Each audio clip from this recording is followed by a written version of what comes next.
माधव जी, अभी विनोद जी ने बहुत सारे चाहिए गिनाए। ऐसा चाहिए, वैसा चाहिए, ये करे। लेकिन ये चाहिए तो हम पिछले 2 ढाई दशकों से सुन रहे हैं। और यही नेतृत्व है, यही गांधी परिवार है।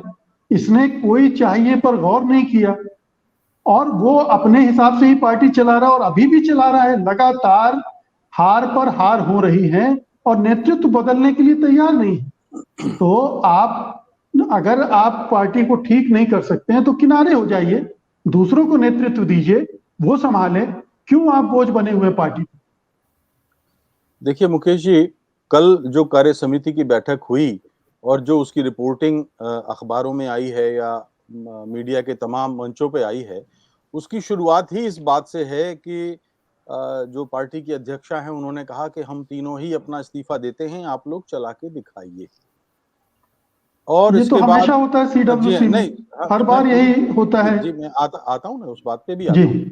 यह एक परंपरा सी हमको लगती है कि नेतृत्व अपने इस्तीफे की पेशकश करता है और फिर लोग कहते हैं कि नहीं, आप जो है नहीं बने रहिए, हमारा तो आपके बिना दुर्गति हो जाएगी या पार्टी अनाथ हो जाएगी या चलेगी, जो भी है। लेकिन 2019 के बाद हमने देखा कि राहुल गांधी अध्यक्ष पद दोबारा नहीं उन्होंने स्वीकार किया।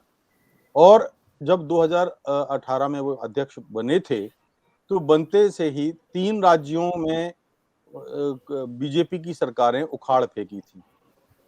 2009 में जब राहुल गांधी पहली बार बहुत ही सार्वजनिक तौर पर सक्रिय हुए थे, मैं कोई बहुत कांग्रेस के प्रवक्ता की तरह नहीं बोलना चाहता, लेकिन एक इसलिए कि इस देश में मैं आशावान रहना चाहता हूं कि लोकतांत्रिक प्रतिपक्ष की उतनी ही जरूरत है, जितना पक्ष मजबूत हो उतना ही प्रतिपक्ष मजबूत हो। और इसमें हम पत्रकारों का धर्म है कि उस प्रतिपक्ष को मजबूत करने में लोकतांत्रिक कवायद की जाए। अभी विनोद जी ने जो बात कही कि असहमत सुरों को भी स्थान मिलना चाहिए, बिल्कुल लोकतंत्र की तो पहली और बुनियादी शर्त है कि आज हम भारतीय जनता पार्टी के बारे में क्यों बात करते हैं, लेकिन आप ये भी तो देखिए ना कि ये ग्रुप 23 है, जो 22 है, जो भी है, ये 2 ढाई साल से कांग्रेस पार्टी में चल रहा है। ये कमरा बंद मीटिंगें करता है, ये लगातार बात नेतृत्व बदलने की बात करता है। जब कार्य समिति की बैठक होती है तो ये ग्रुप चुप हो जाता है। अब एक बार इसके उलट कल्पना करिए कि क्या भारतीय जनता पार्टी में ऐसे 23 लीडर मोदी और शाह के खिलाफ 2 साल तक चल सकते थे? बादल जी, ममता अभी हम बनर्जी के बीजेपी खिलाफ की चल बात सकते नहीं कर रहे हैं। अभी हम नहीं, लेकिन बीजेपी की आपको बात नहीं कर कंपैरेटिव, रहे हैं, ये आपको तुलना, नेतृत्व है। अगर पार्टी में ये समस्या है 2 ढाई साल से, तो इसको कौन हैंडल करेगा? क्या हम उन 23 नेताओं को दोषी ठहराएं या उस नेतृत्व को जो इस समस्या को रिजॉल्व नहीं कर पा रहा है? नहीं उसमें लेकिन मेरा मानना यह है कि उन 23 नेताओं को शामिल किए बगैर आप इस चर्चा को आगे बढ़ा नहीं सकते, क्योंकि वो कल बोले क्यों नहीं थे? उनको क्या बोलने नहीं दिया गया? बताइए आप, क्या उनकी वो जबानें तो रोक दी लगातार गई? बोल रहे हैं, तो संकेत नहीं, तो सारे दे रहे हैं। मीटिंग में आप नहीं बोले, बाद में आके फिर कमरा बंद मीटिंग करेंगे, वो अलग बात है। मैं ये कह रहा हूं। और दूसरी बात जो आप बात कर रहे थे, जहां से इस चर्चा की शुरुआत हुई थी, कि क्या गांधी परिवार के बिना कोई पार्टी या कांग्रेस पार्टी आगे बढ़ सकती है? मैं ये कहना चाहता हूं कि देखिए, नेतृत्व अच्छा हो, कोई भी हो, चाहे वो कांग्रेस पार्टी का हो, चाहे कांग्रेस पार्टी मतलब गांधी परिवार से हो या गांधी परिवार से बाहर हो। आजादी के बाद से हमने देखा है, या कांग्रेस पार्टी जब से बनी है, 97 बार अध्यक्ष का चुनाव हुआ, जिसमें 76 बार 76 गैर गांधी परिवार के अध्यक्ष थे।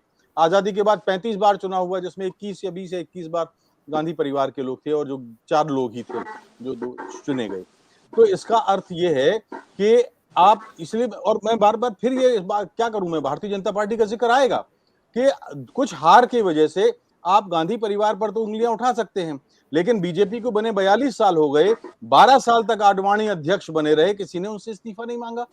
6 साल तक अटल जी अध्यक्ष बने रहे, 5 साल तक राजनाथ सिंह अध्यक्ष बने रहे, 6 साल अमित शाह बने रहे। चलो, अमित शाह के कार्यकाल में तो हमने देख लिया कि 2 बार करीब करीब विजय हासिल की, लेकिन 25 साल तक भारतीय जनता पार्टी 2 शहरों के बीच में झूलती रही और हार खाती रही।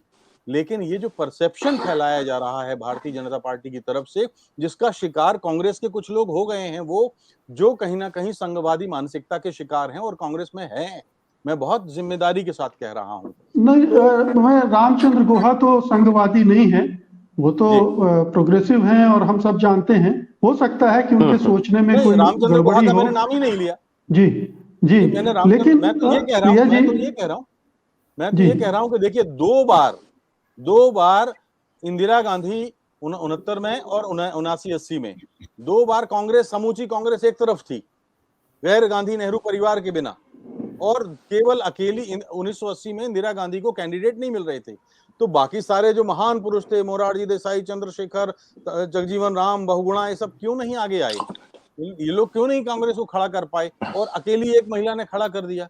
तो इसका अर्थ यह है कि जैसे आपने सिर और धड़ की बात जो कही थी अभी, वो मैं बिल्कुल इस बात से सहमत हूं कि बिना गांधी परिवार के अस्तित्व नहीं है, ठीक ऐसे जैसे आज भारतीय जनता पार्टी में नरेंद्र मोदी का के बिना कोई आप कल्पना ही नहीं कर सकते। जी।